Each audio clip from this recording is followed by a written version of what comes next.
Si on parle de rivalité entre les stars de football, on pense à celle entre Zinedine Zidane et Ronaldo Nazario dans les débuts des années 98, ou encore à celle entre Thierry Henry et Van Nistelrooy au début des années 2000. Comparaison faite entre Pelé et Maradona, ou encore celle actuelle entre Kylian Mbappé et Erling Haaland. Aucune n'atteint le niveau de celle-ci entre Messi et Ronaldo, qui est la meilleure rivalité de tous les temps entre deux joueurs. Si en 2007, Ricardo Kaka, encore surnommé le fils de Dieu, a empêché pendant une saison la domination des deux phénomènes du ballon rond, en remportant le ballon d'or, personne n'aurait imaginé ce qui arriverait dans la prochaine décennie. En effet, en 2007, Ronaldo était déjà deuxième et Lionel Messi troisième au ballon d'or. Durant les 10 prochaines années, personne ne pourra s'asseoir à leur table, trop fort pour les autres. En 2008, pour le début de leur domination, Ronaldo signe déjà la meilleure saison de sa carrière avec des stats folles. Il est vainqueur de la Premier League, de l'UEFA Champions League, du Community Shield et du Mondial des clubs. Il est élu meilleur joueur de l'UEFA, meilleur joueur de Premier League, meilleur joueur de Fan Cup. Il inscrit 42 buts et fait 12 pas décisifs en 48 matchs, ce qui l'a valu le titre de soulier d'or d'Europe et des souliers d'or de Premier League. Ce qui est de plus impressionnant, il évolue à cette époque comme milieu axial. En 2008, il remporte le ballon d'or sans aucun débat. 446 points contre 281 pour son éternel rival, Lionel Messi, avec une différence de 160. Et la Pulga n'a pas dit son dernier mot. De 2009 à 2012, Messi devient le roi d'Europe avec 4 ballons d'or consécutifs, du jamais vu dans l'histoire du France Football.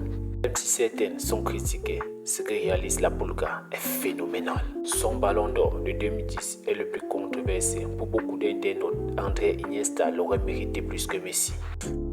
Je pense pas. Faisons une comparaison simple. Abonne-toi si ce n'est pas encore fait. Like et partage. Sur le plan collectif, Messi remporte la Liga, la Super Coupe d'Espagne, la Super Coupe UEFA. Iniesta, évoluant à Barcelone avec Messi, remporte les mêmes trophées. En plus, la Coupe du Monde 2010. L'Argentine étant humiliée en quart de finale par l'Allemagne 4-0. Sur le plan individuel, Iniesta marque 3 buts en club et 16 pas décisifs en 44 matchs. Au mondial qui se déroule en Afrique du Sud, il inscrira 3 buts et une passe décisive en 7 matchs. De son côté, Messi quant à lui ne marquera aucun but mais délivrera une passe décisive en 5 matchs. Andrea Iniesta sera élu meilleur joueur de la finale, mais le meilleur joueur du tournoi étant remporté par Diego Forlán. Malgré une Coupe du Monde ratée, Messi inscrira néanmoins 47 buts et 13 passes décisives en 57 matchs avec Barcelone. Il sera élu meilleur joueur du championnat espagnol, meilleur joueur UEFA. Il sera Pichichi d'Espagne et soulier d'or d'Europe. À ce rythme, Iniesta ne fait pas le poids. Messi a été meilleur que lui dans beaucoup d'aspects. Iniesta n'ayant été élu meilleur joueur dans aucune des compétitions auxquelles il a participé, voit ses chances réduites. Il dit qu'Iniesta méritait plus. Le ballon d'or revient à dire que Xavi, Puyol ou bien Busquets le méritaient aussi. Car avec Iniesta, ils avaient remporté tous les mêmes titres, évoluant ensemble à Barcelone et en équipe nationale d'Espagne. Oui, je sais, tu veux savoir pourquoi Luka Modric l'a remporté en 2018, alors qu'il avait perdu la finale du mondial et que Ronaldo était dans le même cas de figure comme celui de Lionel Messi en 2010. Là encore, je pense que c'était mérité pour Luka Modric. Tu comprendras pourquoi à la fin de la vidéo. Abonne-toi, like et active la cloche de notification pour ne rien manquer des prochaines vidéos. Malgré l'entrée en liste de Ribéry, que tout le monde voyait gagner le ballon d'or, la rivalité l'emporta à nouveau. Ronaldo obtient son deuxième ballon d'or. Messi est deuxième et Franck Ribéry troisième, ce qui est une déception. À ce sujet, il y a une anecdote que j'adore. Les fans de Messi disent que Ribéry méritait le ballon d'or et que Ronaldo l'aurait volé sa première place. Dans ce cas, Messi aurait aussi volé une place au pauvre Ribéry. Ce qui poussa Ribéry à déclarer après sa défaite: je pensais vraiment le gagner. Quand tu gagnes tout avec ton équipe, tu te dis que c'est ton année. Effectivement, le Bayern avait réalisé le triplé: championnat, coupe, Ligue des champions. Il ajouta ensuite: si on regarde les trophées, je devrais être devant. Mais le ballon d'or, c'est aussi une question de popularité. Sur ce point, Ribéry avait raison. Ronaldo, avec 69 buts, 15 pas décisifs et 0 trophée, avait remporté le Ballon d'Or. Avec 11 buts, 23 pas décisifs, vainqueur du championnat, coupe et de la Ligue des Champions, élu meilleur joueur du championnat allemand, meilleur joueur UEFA, ça n'a pas suffi pour Ribéry d'être Ballon d'Or. Il déclara par la suite: je respecte Cristiano Ronaldo, mais le Ballon d'Or devrait récompenser une saison, pas 2 matchs. La déception était grande chez Franck Ribéry, qui déclara par la suite en s'en prenant à l'UEFA. L'UEFA a changé les règles à la dernière minute et ça a aidé Cristiano Ronaldo. Beaucoup ne comprennent pas pourquoi Franck Ribéry accuse l'UEFA, mais on va la rendre plus claire. En effet, la date de remise du Ballon d'Or était prévue en fin novembre ou début décembre 2013, avec une date de clôture des votes prévue pour le 15 novembre. Sauf qu'à cette date, le Portugal était en difficulté de qualification et n'était pas encore qualifié pour le Mondial 2014 qui devait se tenir au Brésil.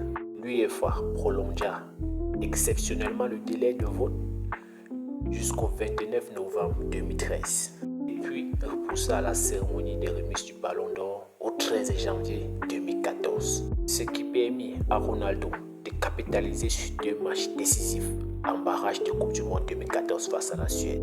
Les 15 et 19 novembre 2013, Ronaldo aura marqué 4 buts, dont un triplé lors du match retour pour qualifier le Portugal au Mondial.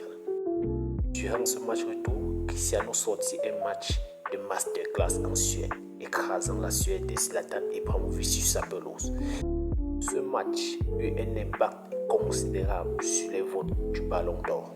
La colère de Franck Ribéry était donc justifiée, car si les votes au Ballon d'Or avaient été arrêtés le 15 novembre comme prévu, il n'aurait pas eu la chance de sortir ce match de fou le 19 novembre 2013 qui leur a augmenté des points car les clôtures auraient déjà été faites. Et la non-qualification du Portugal au Mondial le 15 novembre aurait certainement pénalisé Cristiano Ronaldo au vote au Ballon d'Or.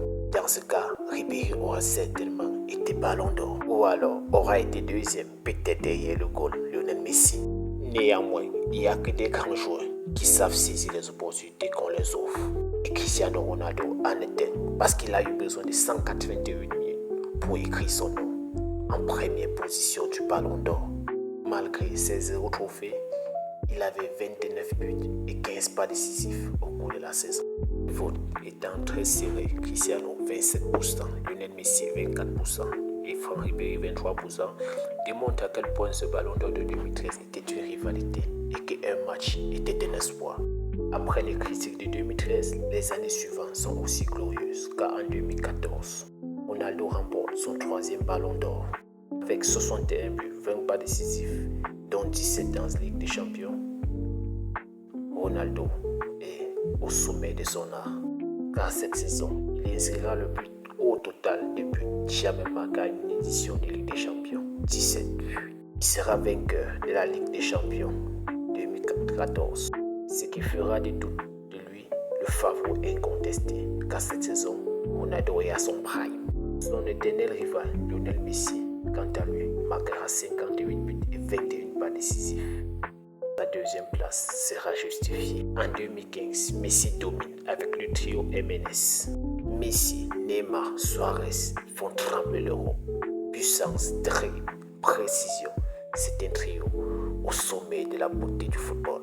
Le maître à jouer, Lionel Messi, inscrira 52 buts et 26 pas décisifs cette saison.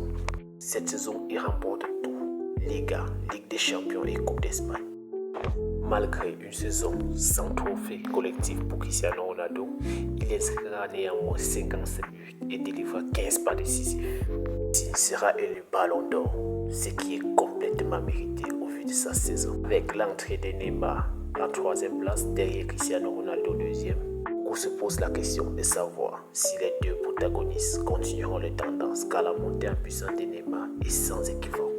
Mais pour les connaisseurs du ballon, ils savent, lors de la saison 2016-2017, la même question se pose. Qui sera 3e? Parce que les 2 premiers sont connus, Lionel Messi ou bien Cristiano Ronaldo. En 2016, Ronaldo remporte la Ligue des Champions, ce qui lui aura valu le titre de meilleur joueur UEFA et il sera Ballon d'Or. Son éternel rival, Lionel Messi, comme dans son habitude, sera 2e au Ballon d'Or. En 2017, Ronaldo réitère la même espoir, car il est à nouveau Ballon d'Or, ce qui mettra son nombre de Ballon d'Or à 5, au même niveau niveau que pour son éternel rival Lionel Messi. Tous deux auront dominé l'Europe durant la décennie.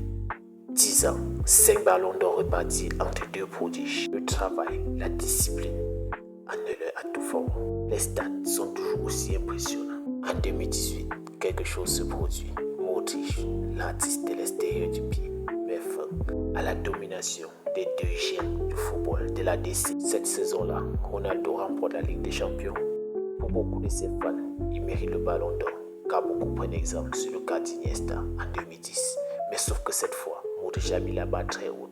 Car si Iniesta avait raté le titre de meilleur joueur de Coupe du Monde, Modric, lui, il a parlé. Il est meilleur joueur dans ce Coupe du Monde en Russie. Et en plus, il est meilleur joueur UEFA. Ce qui avait manqué à Iniesta, Modric avait retenu la leçon. Il ne pouvait pas laisser ça sans se passer. C'était un artiste. L'extérieur du pied était son art. Il portera son équipe tout seul jusqu'en finale du mondial. Malgré la défaite, Modric était un artiste. Au début de la nouvelle saison, beaucoup pensent que c'est une fin pour les deux géants du ballon. Mais non, car en 2019, 2021 et 2022, Lionel Messi augmentera 3 ballons d'or à son ami. Ce qui fera de lui, avec 8 ballons d'or, le joueur ayant remporté le plus de ballons d'or dans l'histoire de France Football. Les géants du football auront dominé le ballon d'or durant 13 ans, remportant 8 ballons d'or pour Lionel Messi, 5 pour Cristiano Ronaldo. Ce qui est encore plus remarquable, c'est qu'à eux deux, ils auraient inscrit près de 1800 buts, plus de 640 passes décisives et 75 trophées. Oui, vous ne rêvez pas, car à eux deux, ils seraient impliqués dans plus de 2000 buts au cours de leur carrière. Ils auraient cumulé 75 trophées, dont 9 Ligues des Champions. Et même si, après leur départ de l'Europe, tout le monde pensait que c'était la fin de leur carrière, en 2025, Ronaldo a 40 ans, a inscrit cette saison 23 buts en championnat, dépassant Vinicius Junior 11 buts, Erling Haaland 21 buts ou encore Lamine Yamal 11 buts. La rivalité entre les deux joueurs a été transcendée par des classicos, que ce soit au Camp Nou ou au Bernabéu. Les deux légendes ont constamment répondu présent. Leur longévité est due à leur discipline et à leur absence de blessures. Car si ils ont été blessés quelques rares fois, ils n'ont jamais été éloignés aussi longtemps des terrains comme la plupart des générations actuelles ou des générations passées. Car ils avaient une chose en tête, devenir les meilleurs. Et pour cela, ils devaient mettre tous les atouts de leur côté. Travail acharné, pas d'alcool, une attitude exemplaire dans et en dehors des terrains. Oui, les deux légendes étaient à la fois l'exemple sur le terrain et hors des terrains. Si Messi était aussi fort, c'était grâce à Ronaldo. Et si Ronaldo était aussi fort, c'était grâce à Messi. Car les deux se répondaient dans le stade. Ils étaient exceptionnels dans tous les aspects du jeu, plus sur coup franc, plus dans la surface de réparation et même en dehors de la surface de réparation. 40-50 mètres. Ils avaient une discipline alimentaire et alcoolique. Signer l'un d'eux était d'abord signer la discipline au sein de ton effectif, ce qui manquait à la plupart des clubs d'Europe. La rivalité Messi-Ronaldo est sans aucun doute la plus belle rivalité que l'histoire du football ait pu offrir. Car les deux phénomènes ont mis la barre tellement haute que les nouvelles générations ne peuvent que rêver. Et le cas de Lionel Messi, 4 Ligues des Champions, 8 ballons d'or. Je pense que c'est époustouflant. Les prochaines générations ne sauront jamais ce que nous avons vécu. Si tu es arrivé jusqu'ici, écris en commentaire merci les gens si tu as aimé ces moments que les deux prodiges du ballon t'ont offert. Abonne-toi et active la cloche de notification pour ne rien manquer car le meilleur reste à venir. C'était Foot Héritage, seul les vrais du ballon comprendront. Merci, à la prochaine.